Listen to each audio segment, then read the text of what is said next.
السلام عليكم ورحمة الله وبركاته. الحمد لله رب العالمين، الصلاة والسلام على سيد الأنبياء وخاتم المرسلين وعلى آله وصحبه ومن تبعهم بإحسان إلى يوم الدين. أما بعد، فأعوذ بالله من الشيطان الرجيم. بسم الله الرحمن الرحيم. قال الله تبارك وتعالى: وَأَنْفِقُوا فِي سَبِيلِ اللَّهِ وَلَا تُلْقُوا بِأَيْدِيكُمْ إِلَى التَّهْلُكَةِ وَأَحْسِنُوا إِنَّ اللَّهَ يُحِبُّ الْمُحْسِنِينَ. صدق اللہ مولانا العظیم. محبت سے درود پاک پڑھ لیجیے. اللہم صلی علی محمد وعلی آل محمد کما صلیت علی ابراہیم وعلی آل ابراہیم انکا حمید مجید. اللہم بارک علی محمد وعلی آل محمد کما بارکت علی ابراہیم وعلی آل ابراہیم انکا حمید مجید. محترم بزرگوں اور عزیز بھائیوں ساتھیوں، آپ کے علم میں ہے کہ جمعہ کی ان گزارشات میں ہم کچھ عرصہ سے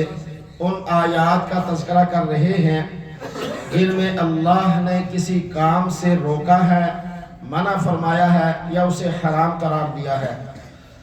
آج الحمدللہ سورہ بقرہ کی آیت نمبر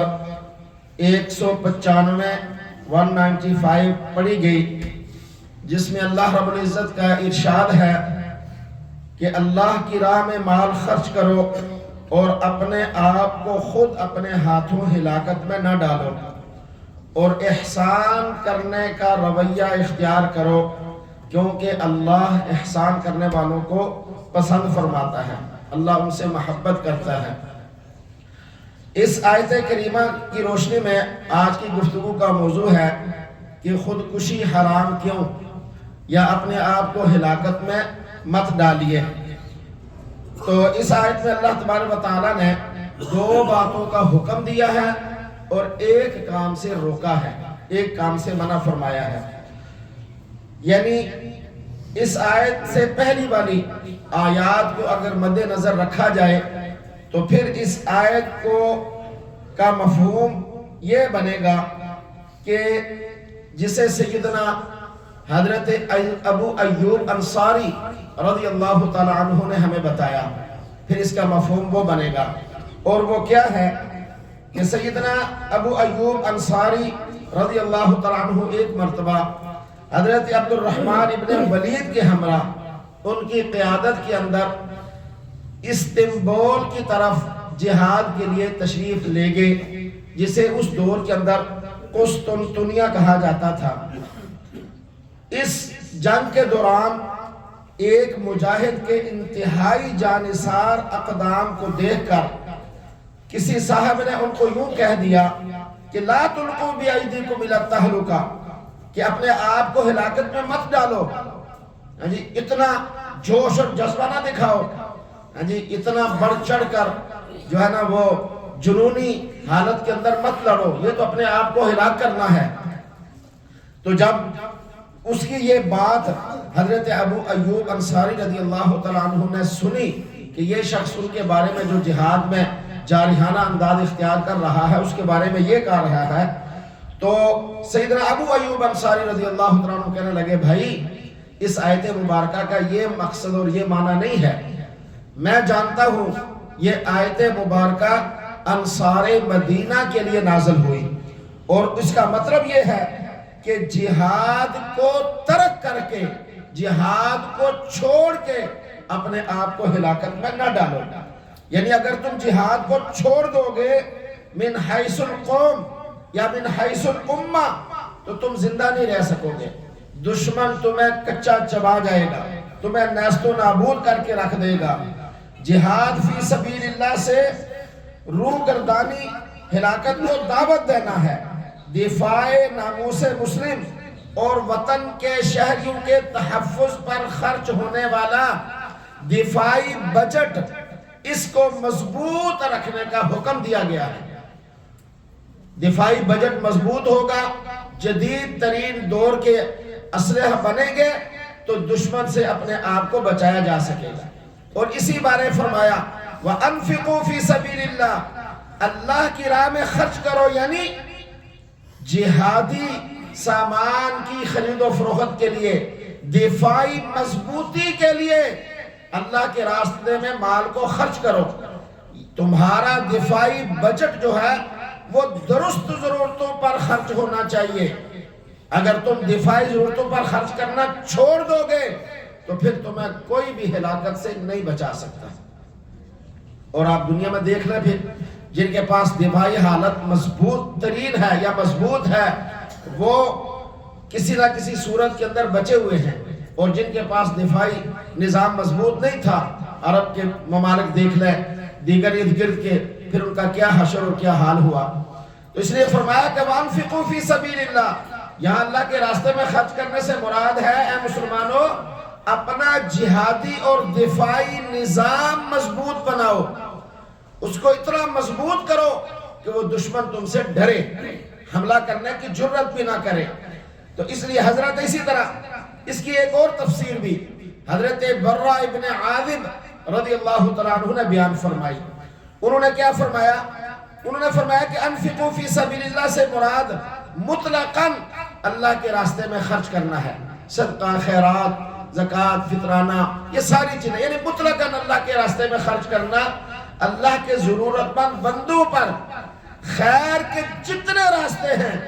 ان میں حسب استطاعت خرچ کرتے رہو۔ اگر تم خیر کے راستوں میں اللہ کے حکم کے مطابق خرچ نہیں کرو گے تو پھر وَلَا تُلْقُوا بِأَيْدِيكُمْ إِلَى التَّهْلُكَةِ، اس جملے سے مراد پھر تم کیا ہے، تمہارا یہ طبقہ ہلاک ہو جائے گا، اور جب یہ طبقہ تمہارا ہلاک ہو جائے گا تو تمہاری ضروریات جو ہے پوری کرنے کے لیے پھر تمہیں کوئی مزدور نہیں ملے گا، مستری نہیں ملے گا، ضرورت مند آدمی نہیں ملے گا،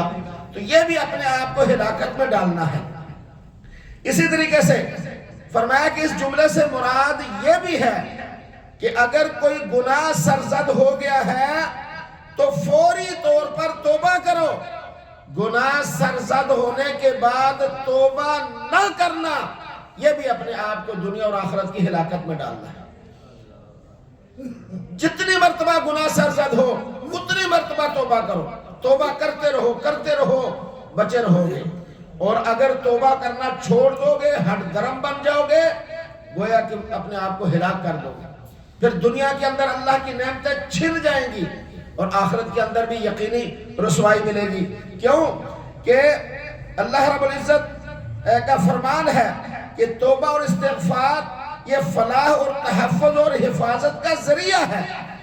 سورہ نور کی آیت نمبر 31 میں فرمایا وَتُوبُوا إِلَى اللَّهِ جَمِيعًا أَيُّهَا الْمُؤْمِنُونَ لَعَلَّكُمْ تُفْلِحُونَ، اے ایمان والو توبہ کرو، رجوع کرو اپنے رب کی طرف، پلٹو تاکہ تم کامیاب ہو جائے۔ تو گویا کہ کامیابی کی علامت یا کامیابی کی ضمانت یہ ہے کہ توبہ اور استغفار کرتے رہو، اپنے گناہوں کی معافی مانگتے رہو، اپنی عاجزی کا اور اللہ کی بڑائی کا اظہار گاہے بگاہے کرتے رہو۔ جبکہ نبی پاک صلی اللہ علیہ وسلم فرماتے ہیں کہ میں دن میں 70 مرتبہ توبہ اور استغفار کرتا ہوں۔ آپ تو بالکل پاک صاف طیب طاہر ہے، اس کے باوجود 70 سے مراد ہے کہ لا تعداد مرتبہ۔ عربی میں 70 کا جو جملہ ہے یہ عدد یہ کثرت کے لیے بولا جاتا ہے، جسے ہم کہتے ہیں سینکڑوں مرتبہ یا دسیوں مرتبہ یا ہزاروں مرتبہ۔ تو پھر عام امت کا کیا حال ہوگا؟ تو جتنی توبہ اور استغفار کی جائے گی اتنی ہی اللہ کی طرف سے نعمتوں میں اضافہ ہوگا، خوشحالی آئے گی، ہلاکت سے بچا جائے گا۔ جب نعمتیں ہوں گی، خوشحالی آئے گی، یقیناً ہلاکت سے بچت ہوگی۔ سورہ ہود میں اللہ تعالیٰ آیت نمبر 3 میں فرمایا وَأَنِ اسْتَغْفِرُوا رَبَّكُمْ، دیکھو اپنے رب کی طرف لوٹ آؤ، اپنے رب کی طرف پلٹو، اپنے رب کی طرف توبہ اور استغفار کرو، گناہوں کی معافی مانگو، ثُمَّ تُوبُوا إِلَيْهِ، پھر اس کی طرف رجوع کرو، اس کے بن جاؤ، گناہوں والی زندگی چھوڑ دو۔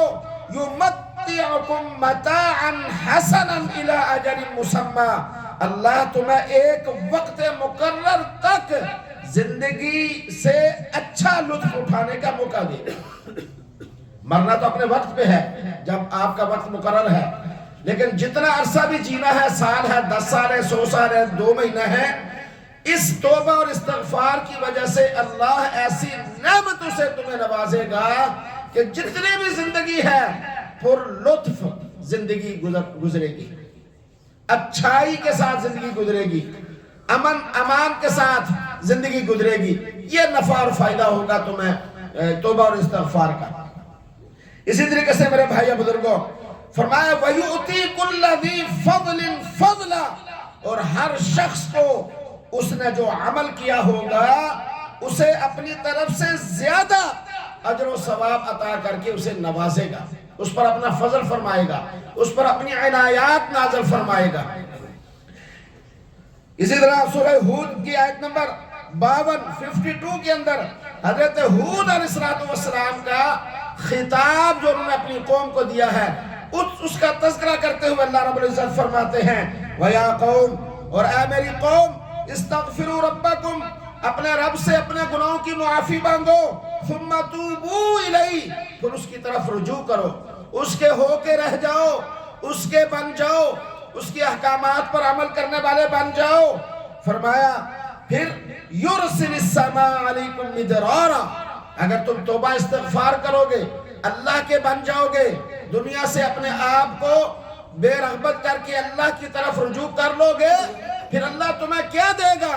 وہ بارشیں برسائے گا آسمان سے تمہاری زمینوں پر، تمہاری زمینیں زرخیز ہو جائیں گی، اس سے قحط ساری ختم ہوگی،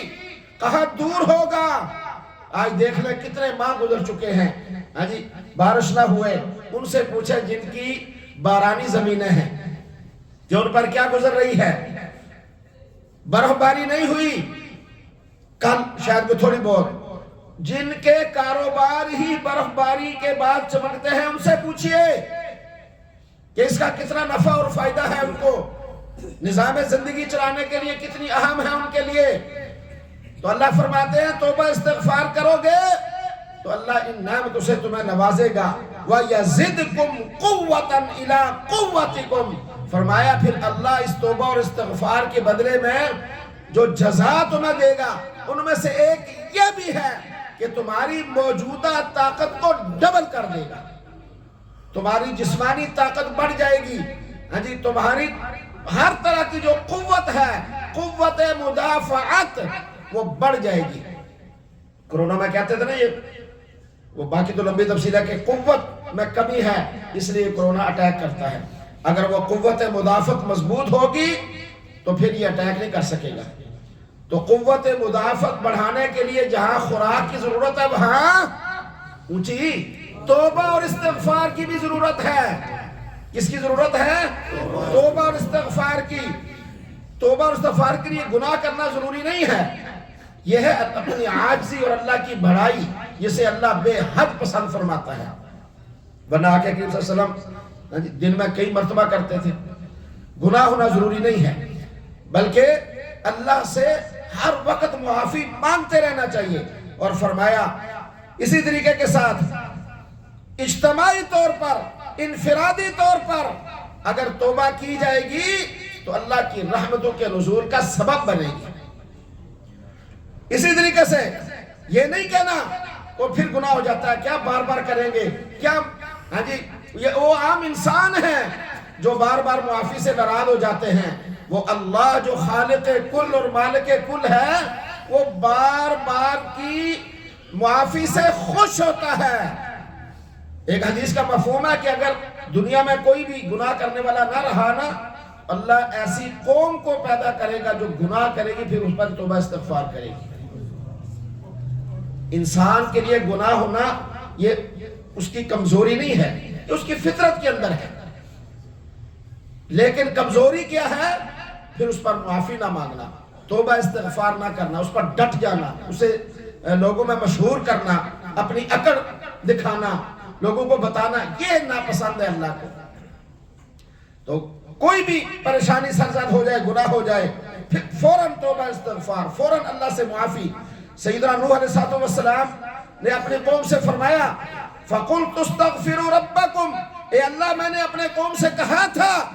استغفروا ربکم، اپنے رب سے معافی مانگو، اپنے رب سے توبہ استغفار کرو، انہو کانا غفارا، بے شک وہ بخشنے والا، معاف کرنے والا ہے۔ اگر تم توبہ کرو گے یرسل السماء علیکم مدرارا، تم پر بلندی سے خوب بارشیں برسیں گی، وَيُمْدِدْكُمْ بِأَمْوَالٍ وَبَنِينَ، تمہارے مالو اور اولاد میں اللہ اضافہ فرمائے گا، وَيَجْعَلْ لَكُمْ جَنَّاتٍ، اور وہ تمہارے لیے باغات پیدا کرے گا جن سے تم خوب پھل اور اناج حاصل کرو گے، وَيَجْعَلْ لَكُمْ أَنْهَارًا، اور وہ تمہارے لیے خاطر نہریں چلائے گا جن سے تم اپنی زمینوں کو سیراب کرو گے، نہروں میں پانی، دریاؤں میں پانی، یہ اللہ تعالیٰ بارشوں کے ذریعے سے چلائے گا اور تم پھر خوب اللہ کی نعمتوں کو انجوائے کرو گے۔ اور فرمایا مَا لَكُمْ لَا تَرْجُونَ لِلَّهِ وَقَارًا، کیا خوبصورت جملہ سیدنا نوح علیہ السلام نے فرمایا اور اللہ نے اس کا تذکرہ کیا۔ مَا لَكُمْ، اے انسان کیا ہو گیا ہے تمہیں، لَا تَرْجُونَ لِلَّهِ، کہ تم اللہ کی عظمت کو دل میں جگہ ہی نہیں دے رہے۔ لا ترجون للہ وقارا، کیا ہو گیا ہے تم اللہ کی عظمت کو اپنے دل میں جگہ ہی نہیں دے رہے، تمہیں پتہ ہی نہیں ہے کہ اللہ کتنی شانوں کا مالک ہے اور اپنے بندے کی توبہ کا کیسے انتظار کرتا ہے کہ میرے بندے سے غلطی تو ہو چکی لیکن یہ پلٹ آئے میری طرف، یہ لوٹ آئے میری طرف۔ وَأَنِيبُوا إِلَىٰ رَبِّكُمْ وَأَسْلِمُوا لَهُ مِنْ قَبْلِ، اپنے رب کی طرف رجوع کرو اور سر خم تسلیم ہو جاؤ، جھکا دو اپنی پیشانی اللہ کے حضور، سر خم تسلیم کر لو اللہ کے احکام کو۔ فرمایا وَقَدْ خَلَقَكُمْ أَطْوَارًا، جی تم نے اللہ کی بڑائی کو، اللہ کی شان کو اپنے دل میں پیدا ہی نہیں کیا، اس کے لیے جگہ ہی نہیں بنائی، حالانکہ اس اللہ نے وَقَدْ خَلَقَكُمْ أَطْوَارًا، مختلف مرحلوں سے گزار کر، یک بعد دیگرے تمہیں مختلف مراحل سے گزار کر ایک آئیڈیل صورت کے اندر تمہیں پیدا فرمایا، آئیڈیل خوبصورت، ہاتھوں کی بناوٹ، انگلیوں کی بناوٹ، کان، ناک، ہونٹ، آنکھیں، آئیڈیل صورت۔ ورنہ اگر دنیا کے اندر اللہ تبارک و تعالیٰ نے انسانوں میں سے کسی کو چھوٹا بنایا، کسی کے بازو چھوٹے، کسی کا ایک پاؤں معمولی سا فرق، کسی کا کوئی، آدمی جب اس کی طرف دیکھتا ہے تو پھر اللہ کی کارگری کا پتہ چلتا ہے کہ ہمیں اللہ نے بالکل کامل بنا کر کیسا ہم پر احسان کیا۔ ایک سوتر، دونوں ٹانگوں میں ایک سوتر فرق ہو تو آدمی دور سے چلتا ہوا پتہ چل جاتا ہے کہ اس کی ٹانگیں برابر نہیں ہیں۔ یہ اس اللہ کی شان ہے، وَقَدْ خَلَقَكُمْ أَطْوَارًا۔ اسی طرح میرے بھائی بزرگوں، لَا تُلْقُوا بِأَيْدِيكُمْ إِلَى التَّهْلُكَةِ، اس آیت کا ایک مفہوم ابو القاسم بلخی رحمہ اللہ نے یوں بیان فرمایا ہے کہ بلا وجہ کسی سے بغض اور دشمنی مت رکھو، حسد، کینہ، بغض، ایویں دلچ مفدہ گند دلچ پال کے رکھیا، حسد، گندگی یہ نہ رکھو کسی کی بلا وجہ، اس لیے کہ اس طرح انسان خود حسد کی آگ جلاتے ہوئے اس میں اپنے آپ کو بھڑکاتا رہتا ہے، خود ہلاک ہو جاتا ہے۔ حسد کی آگ اس نے خود جلائی اپنے دل میں، اس کے اندر بھڑکتا رہتا ہے، ایسے ہی اس کو جب بھی اس کو دیکھے گا وہ بھڑکتا رہے گا۔ فرمایا ایسا نہ کرو، خود جلائی آگ میں۔ اسی طرح حضرت عکرمہ رضی اللہ تعالیٰ عنہ فرماتے ہیں حرام مال میں سے صدقہ کرنا یہ بھی اپنے آپ کو ہلاکت میں ڈالنا ہے۔ یہ صحابہ کی بتائی ہوئی تفسیریں اس آیت کی روشنی میں، وہ ہر پہلو سے دیکھتے تھے اس آیت کا کیا مفہوم، آگے کہ صلی اللہ علیہ وسلم سے پوچھتے تھے، خود اس پر تحقیق کرتے تھے، اور پھر جو پہلو نکلتے وہ امت تک انہوں نے پہنچائے کہ اس کا یہ پہلو ہے۔ یہ پہلو بھی حضرت عکرمہ رضی اللہ عنہ نے بتایا کہ حرام مال سے صدقہ کرنا یہ بھی اپنے آپ کو ہلاکت میں ڈالنا ہے۔ اس لیے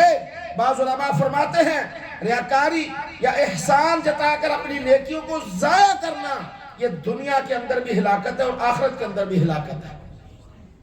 حرام مال میں سے اللہ صدقہ قبول نہیں فرماتا کہ صلی اللہ علیہ وسلم کا فرمان ہے، اور جو دھڑلے سے دے تو بعض نے لکھا ہے کہ وہ دائرہ اسلام سے خارج ہونے کا امکان ہوتا ہے اس کا، کیوں صریح خلاف ورزی ہے نا، اللہ منع فرماتے ایک چیز کو، پتہ کہ نہیں میں کراں گا تو گیا نا۔ پھر ہمارے ہاں تو اللہ معاف فرمائے، اللہ معاف فرمائے۔ ہمارے ہاں تو دودھ میں پانی ڈال ڈال کے سال بعد عمرہ کر کے کہتے ہیں جی بس صاف ہو گئے، لوگوں کے پلاٹوں پہ قبضہ کر کے، لوگوں کی زمینوں پر بیواؤں کے پیسے کھا کھا کے سال بعد حج کر کے کہتے ہیں بس ہونی ماں دے پیٹ جو جم کے واپس آ گئے۔ انہوں نے صرف وہی حدیث پڑھی ہے نا، یہ نہیں پتا کہ اس کا اصل مفہوم کیا ہے اور دوسری احادیث کو ساتھ ملا کے کیا معنی نکلتا ہے۔ اسی طریقے سے میرے بھائیوں بزرگوں اور دوستوں، لا تلقوا بأیدیکم الی التہلکہ کے مفہوم کو مزید وسیع کیا جائے، جیسا کہ بعض مفسرین نے لکھا ہے اس بارے میں، تو پھر اس سے مراد خودکشی کرنا حرام ہے یہ بھی نکلتا ہے، اور یہی آج کا اصل موضوع تھا کہ خودکشی حرام ہے۔ چنانچہ اللہ تبارک و تعالیٰ نے آیت نمبر سورہ نساء کی 29-29 میں بھی اس کو دوسرے الفاظ سے یوں بیان فرمایا، لا تقتلوا انفسکم، اپنے آپ کو قتل مت کرو، ایسا اس لیے کہ ہر انسان کی جان یا اس کی زندگی یا اس کی ذاتی ملکیت اونچی نہیں ہے، یہ اللہ کی طرف سے اس کے پاس بطور علامت ہے۔ اس لیے یاد رکھیے گا ایک بات قرآن و حدیث کی روشنی میں، انسان اپنی جسم کا ایک بال بھی کسی کو خیرات نہیں کر سکتا، ڈونیٹ نہیں کر سکتا۔ فلاں آدمی فوت ہوا، اس نے اپنی آنکھیں ڈونیٹ کر دی یا اپنا دل، یا اوہ کمال کر دیا، کدھر کمال کیا؟ یہ تو اللہ کے حکم کی خلاف ورزی کی، سریع یہ کمال کر دیا۔ فلاں نے وصیت کر کے مرا ہے کہ میرا یہ سب جسم کا یہ دے دیا جائے، یہ نہیں ہے اس کے لیے جائز۔ یہ جو خون ہم دیتے ہیں نا دوسروں کو خون، یہ بھی شرعاً جائز نہیں ہے، شرعاً یہ بھی جائز نہیں ہے،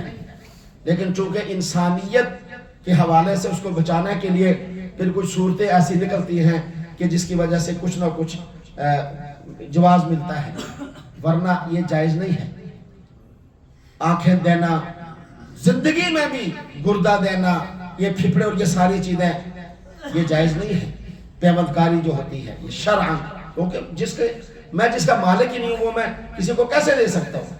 اپنی ملکیت کی چیز دوسرے کو دے سکتے ہیں، جو ملکیت نہ ہو، امانت ہو کسی کی، تو وہ آدمی کسی کو دے سکتا ہے؟ نہیں دے سکتا۔ تو اس لیے خودکشی حرام قرار دی اللہ تبارک و تعالیٰ نے کہ یہ اس کی ذاتی ملکیت نہیں ہے، یہ اللہ کی طرف سے دیا ہوا ایک تحفہ اور انعام اور نعمت ہے جو وہ استعمال کرے گا اللہ کی مرضی کے مطابق۔ اللہ کا دیا ہوا جسم ہے، اسے اللہ کی مرضی کے مطابق استعمال کرے گا۔ چنانچہ امام بغوی رحمہ اللہ نے اس آیت کی تفسیر میں یہ بات لکھی ہے کہ اراد بہ قتل مسلم نفسہ، کہ اس آیت سے مراد یہ ہے کہ انسان اپنی جان کو خود اپنے ہاتھوں سے قتل کرے، یعنی خودکشی کرے، گویا کہ ہلاکت میں اپنے آپ کو ڈالنا یہ خودکشی کرنے کے مترادف ہے۔ آج ہمارا موضوع چل رہا ہے لا تلقوا بأیدیکم الی التہلکہ، یہ قرآن میں اللہ فرماتے ہیں اپنے آپ کو ہلاکت میں نہ ڈالو۔ اس کا دیگر معانی جو پہلے بتایا اس کے ساتھ یہ بھی ہے کہ خودکشی نہ کرو، لا تقتلوا انفسکم جو آگے آئے گا 5ویں پارے میں، اس کی تفسیر میں امام رازی رحمہ اللہ فرماتے ہیں اس کا مطلب ہے یدل علی النہی عن قتل غیرہ وعن قتل نفسہ، اپنے آپ کو قتل کرنا یا کسی دوسرے کو ناحق قتل کرنا دونوں حرام اور ناجائز ہے، کیونکہ اپنے آپ کو قتل کرنا خودکشی اور دوسرے کو قتل کرنا اپنے آپ کو قصاصاً قتل کروانا ہے، دونوں صورتوں میں یہ خود سبب بنا ہے، لہذا یہ حرام ہے اس کے لیے دونوں کام۔ اسی طریقے سے فرمایا بدقسمتی سے ہمارے ملک میں خودکشی عام ہو چکی ہے، آئے دن خبریں آتی رہتی ہیں، جبکہ مسلم معاشرے میں خودکشی ایک بہت بڑا جرم کہلاتا ہے، اللہ اور اس کے رسول کی تعلیمات کے خلاف کھلی نافرمانی ہے، کھلی نافرمانی۔ چنانچہ سزائیں سنیں خودکشی کرنے والے کی، ہمارے معاشرے میں خودکشی کرنے والے کے ہم سب ذمہ دار ہوتے ہیں، برادری والے پہلے، پھر محلے والے، پھر اس علاقے والے، سارے۔ کیا وجہ ہے؟ جو اسباب ہیں ان میں پورا معاشرہ درجہ بدرجہ شریک ہوتا ہے۔ چنانچہ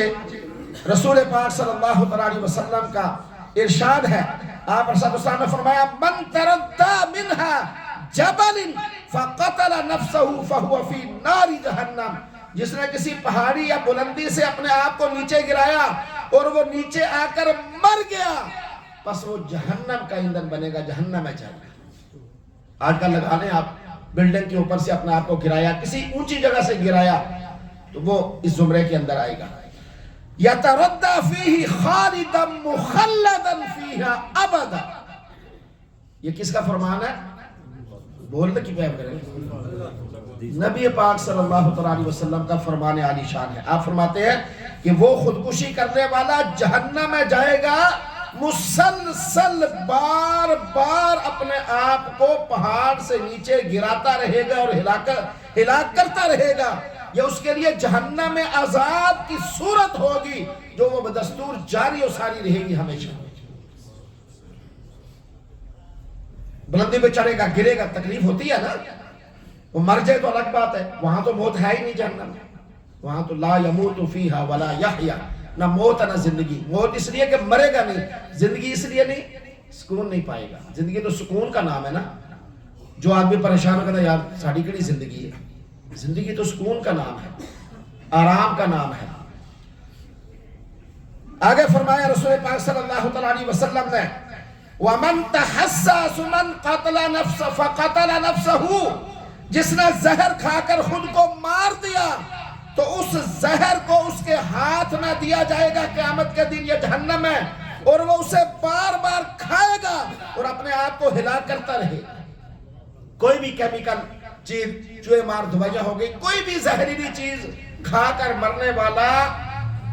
ایسے ہی سزا کو ہمیشہ کے لیے بھگتا رہے گا، بار بار کھائے گا مرے گا، کھائے گا مرے گا، کھائے گا مرے گا، ایسے ہی اس کے ساتھ چلتا رہے گا۔ وَمَنْ قَتَلَ نَفْسَهُ بِحَدِيدَةٍ، جس نے لوہے کے کسی ہتھیار سے اپنے آپ کو ہلاک کر دیا، خودکشی کر لی، فَحَدِيدَهُ بِيَدِهِ، تو اس کا وہ ہتھیار اس کے ہاتھ میں دے دیا جائے گا اور جہنم میں مسلسل وہ اس عمل کو دہراتا رہے گا۔ چونکہ ساری عربی بیان کرنے کا وقت کم ہوتا ہے، زیادہ سے زیادہ آپ کو بتا سکوں، یہ سزا اس کو ملتی رہے گی لگاتار۔ فرمایا نبی صلی اللہ علیہ وسلم نے الذی یطعن نفسہ، جو شخص کسی چیز کو چبا کر خودکشی کر لے، انما یطعنها فی النار، یہ جہنم میں مسلسل اس چیز کو چبا کر مرتا رہے گا، مرتا رہے گا، مرتا رہے گا، زندہ پھر مرا، زندہ پھر، ایسے ہی عمل اس کا جاری رہے گا۔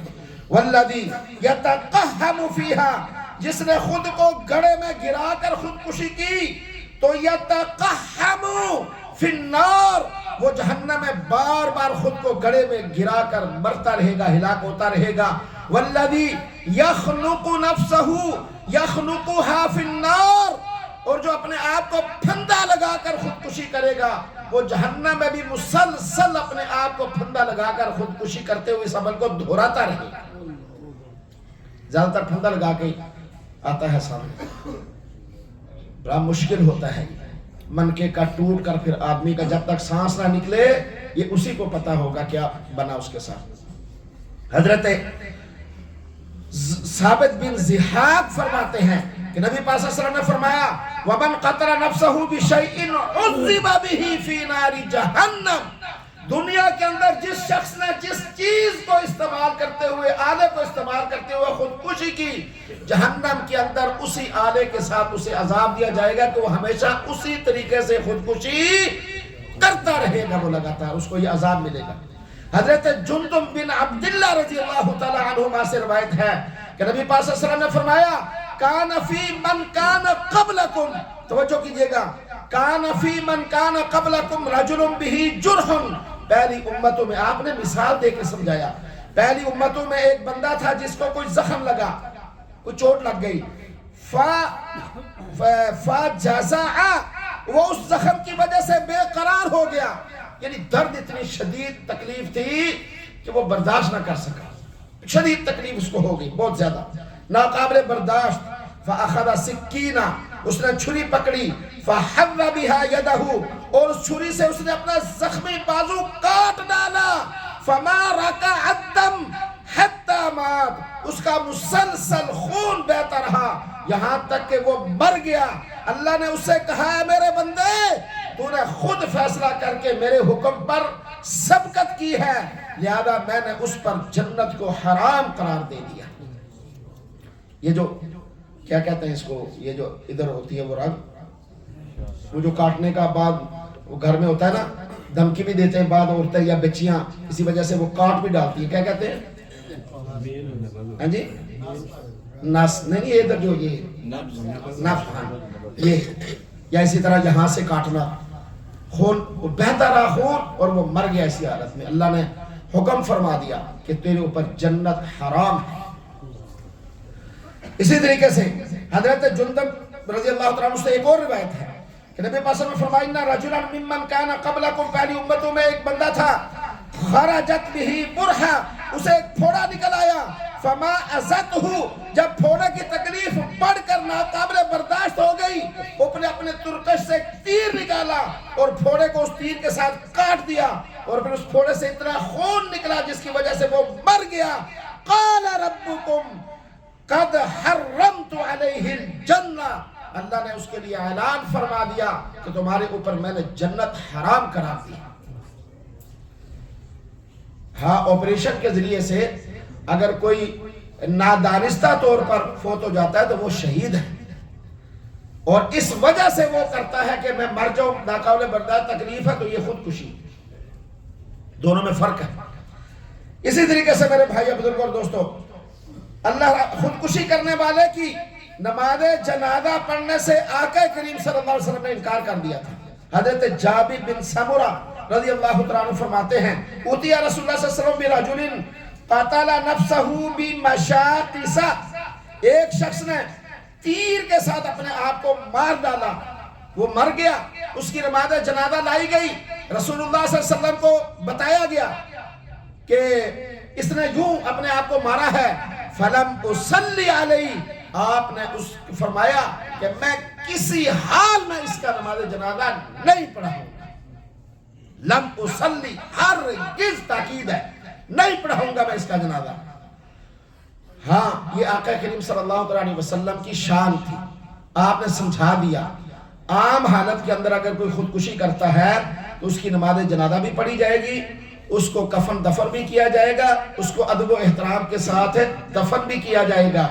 اور دعائے مغفرت بھی اس کے لیے انفرادی طور پہ کر سکتے ہیں اس لیے کہ وہ مرا تو خودکشی کر کے عمل تو حرام کیا ہے لیکن وہ دائرہ اسلام سے نہیں نکلا رہا مسلمان ہی ہاں رسول اللہ صلی اللہ علیہ وسلم کا نماز جنازہ نہ پڑھنا اس سے یہ ثابت ہوتا ہے کہ جو اس برادری کے بڑے لوگ ہوں گے نا قابل قدر لوگ یا اس علاقے کے محلے کے وہ اس جنازے کے اندر شامل نہ ہوں تاکہ باقی لوگوں کو پتہ چلے کہ ہم اپنا جنازہ بھی خراب کریں گے بڑے لوگ قابل قدر بڑے سے قابل قدر لوگ جو عزت والے اس معاشرے برادری میں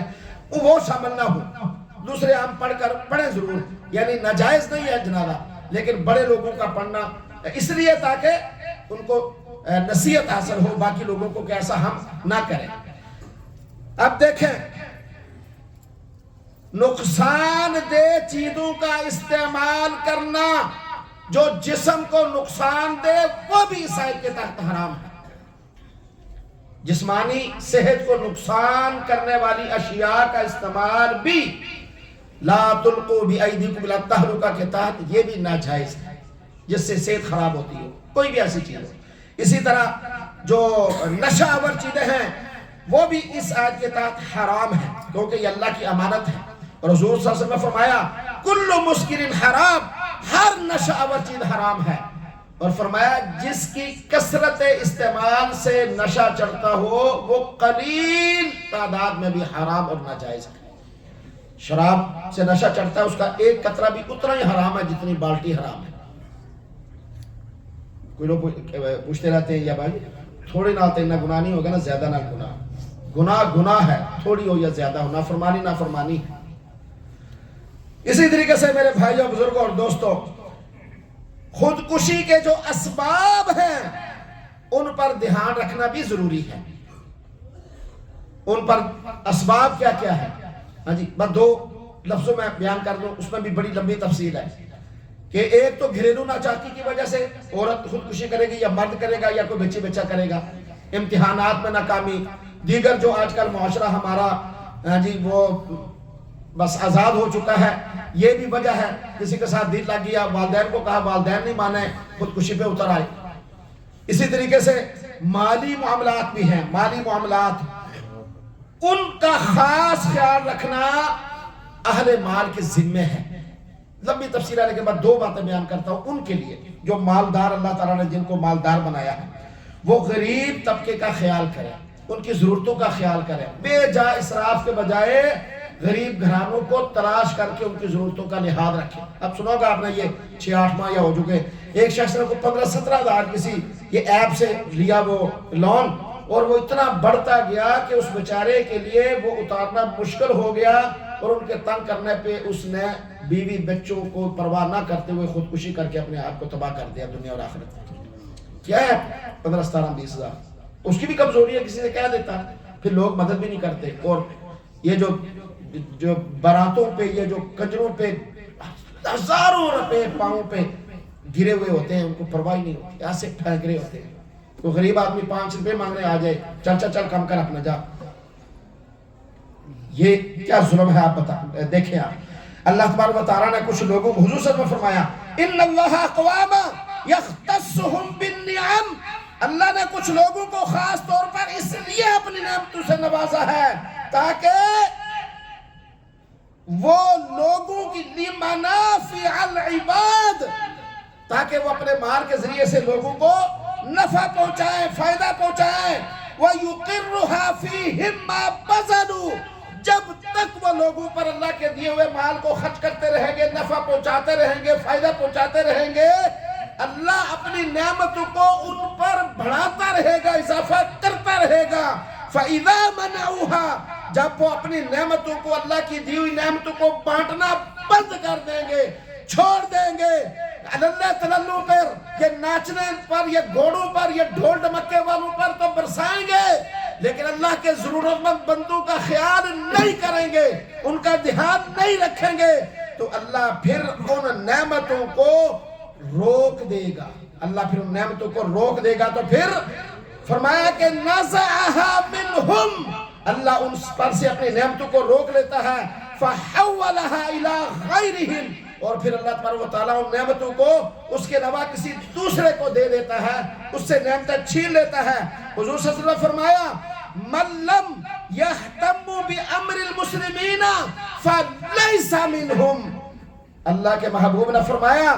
جو شخص مسلمانوں کے معاملات کو اہمیت نہیں دیتا اور ان کے لیے فکر مند نہیں ہوتا، ان کی ضرورتوں کا خیال نہیں کرتا، ان کے لیے اس کے دل میں درد نہیں جاگتا، ہاں جی درد پیدا نہیں ہوتا، لحاظ نہیں رکھتا، اخل مالدار ہے، بہنیں ہیں، بھائی ہیں، بھتیجے ہیں، دوسرے لوگ ہیں، وہ بیچارے پریشانی کی حالت میں ہیں، پڑوسی ہیں، دوسرے لوگ ہیں، اس کے دل کے اندر ان کے لیے ترس ہی نہیں آتا، خیال نہیں آتا. تو اللہ کے محبوب کیا فرماتے ہیں فَلَيْسَ مِنَّا،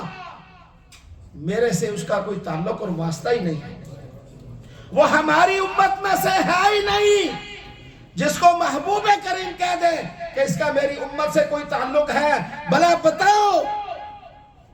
وہ امت کے اندر اپنے آپ کو کسی وجہ سے داخل کر سکتا ہے؟